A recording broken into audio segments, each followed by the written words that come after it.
Significa vida, significa liberdade.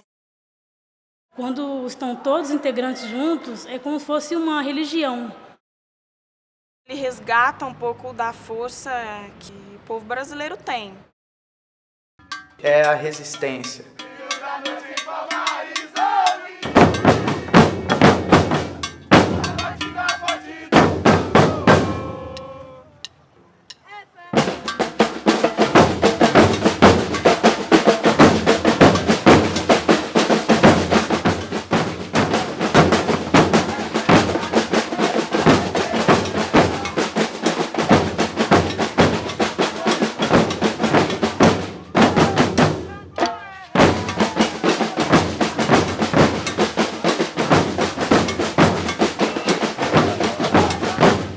Ele é composto pela essa corte, pelos instrumentos, alfaia, gongue, mineiro, caixa. Ele tem um baque, o baque virado, né? Que é a viração das alfaias, é um baque grave, e composto por esses instrumentos mais fortes. A gente toca os instrumentos e por trás daquilo a gente está aprendendo várias outras coisas, não só a questão rítmica, musical. Às vezes eu me sacrifico para estar, às vezes o meu pé tá sangrando, mas eu vou lá e danço porque é puro amor pela essa cultura que é muito bonita. Apesar de não ser muito valorizada, é muito bonita.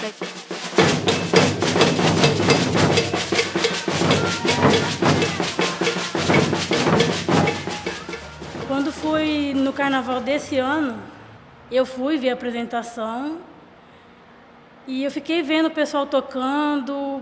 Eu olhei tudo aquilo e falei assim, gente, o que eu estou fazendo aqui? Eu tenho que estar ali com eles, no lugar não é aqui. O maracatu me fisgou mesmo quando a gente foi fazer, eu fui junto com o Chapéu, a gente foi fazer uma oficina com o mestre Walter, em São Carlos, que é um dos mestres do Estrela, que é o mestre do Estrela Brilhante Recife, né?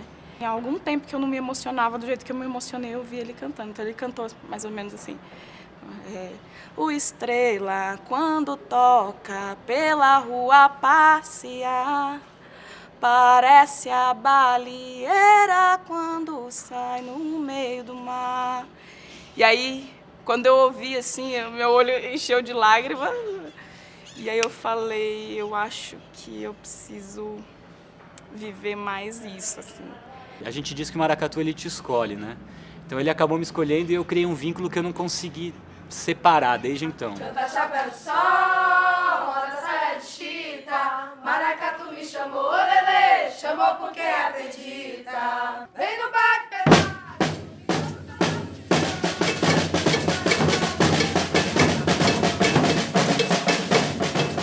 O maracatu de baque virado, ele é uma cultura que remete ao período colonial do país, né, no período onde ainda existia a escravidão. Nesse período existiam nas grandes capitais algumas atividades que eram promovidas pelo poder colonial junto às comunidades, né, dos escravizados, no caso os negros e negras escravizados. Eram feitas atividades como a coroação dos reis e rainhas do Congo. E essas atividades tinham uma finalidade de criar figuras que fossem mediadoras entre o poder colonial e a comunidade escravizada, né? E nesse dia da coroação, a partir desse ritual, né, era permitido sair com os batuques na rua. Em alguns locais ela continuou enquanto congada, em Pernambuco ela se transformou no maracatu de baque virado e foi se caracterizando da forma como ela é hoje, né?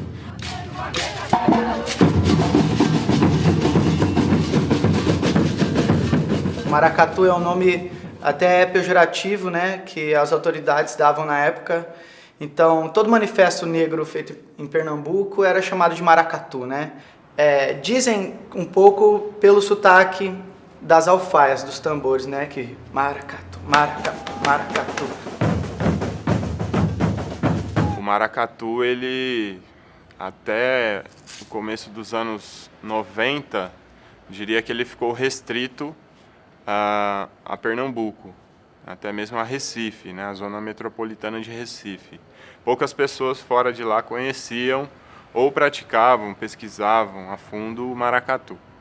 Com o boom, né, do Mangue Beat, Chico Science, Nação Zumbi, eles colocaram as alfaias, né, eles cantavam os maracatus. Eles deram muita ênfase e difundiram de uma forma simbólica assim, o maracatu de baque virado.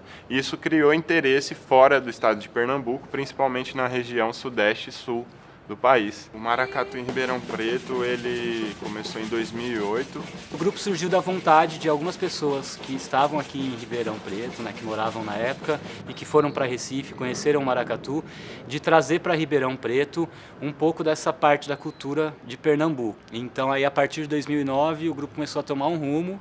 Foi depois, no meio de 2009, que ele ganhou o nome de Chapéu de Sol e começou a trabalhar em prol da divulgação do seu trabalho, da cultura do maracatu e também para poder estar sempre realizando o carnaval de rua aqui em Ribeirão.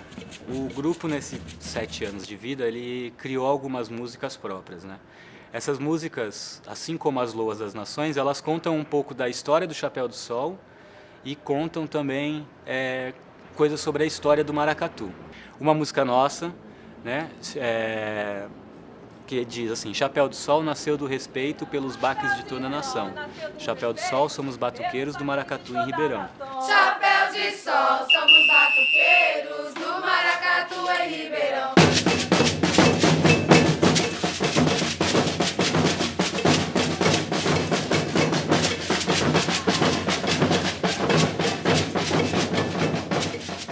Em 2012, quando eu já tinha 1 ano e pouco de Chapéu de Sol, a gente teve uma oficina aqui com o batuqueiro da nação Porto Rico, que é uma das nações de Recife, são várias.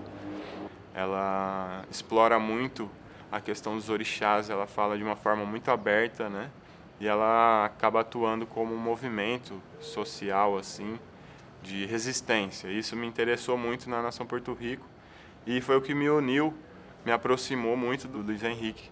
E aí nós dois começamos a aprofundar essa pesquisa. Então foi um caminho que nós optamos por criar e por isso fundamos o Maracatu Navegante. Já com todas essas informações e responsabilidades em mãos, nós começamos os ensaios, começamos a divulgar esse trabalho e aproximamos o grupo do terreiro, né, com a mãe Neide, nossa Ialorixá, atualmente, que cuida do nosso grupo, que cuida do nosso orixá, do nosso axé. As pessoas não sabem que aquilo é divino, que aquilo é uma forma dele realizar aquilo que ele faz dentro de um ilê, né, de uma casa, só que ele está levando para a rua, assim como uma procissão, outras coisas que todo mundo sabe que é.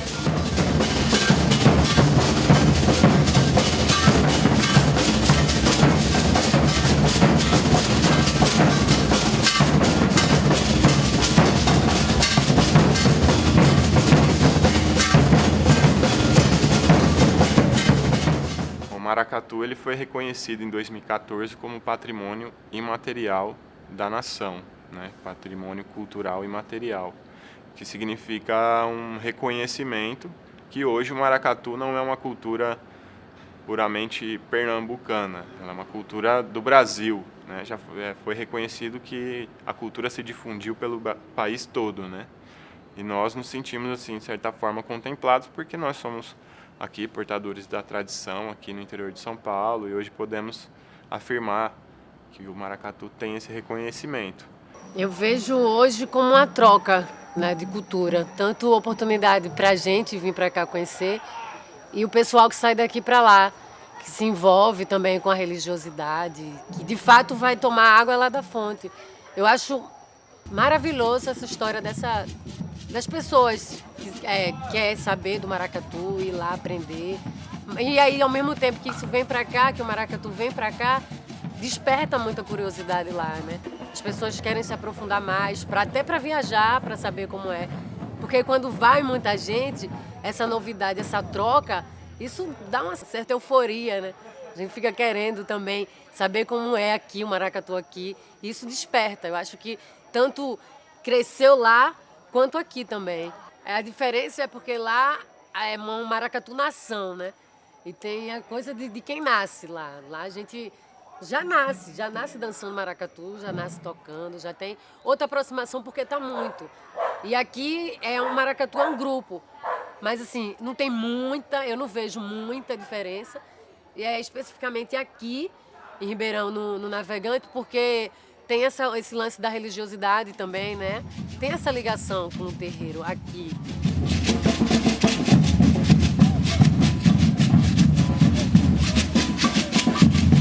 O tambor, o baque, o som do bombo, ele é o som do coração, né? Ele consegue fazer isso com as pessoas. O ritmo do coração acompanha o ritmo do batuque. Isso por si só já é muito forte.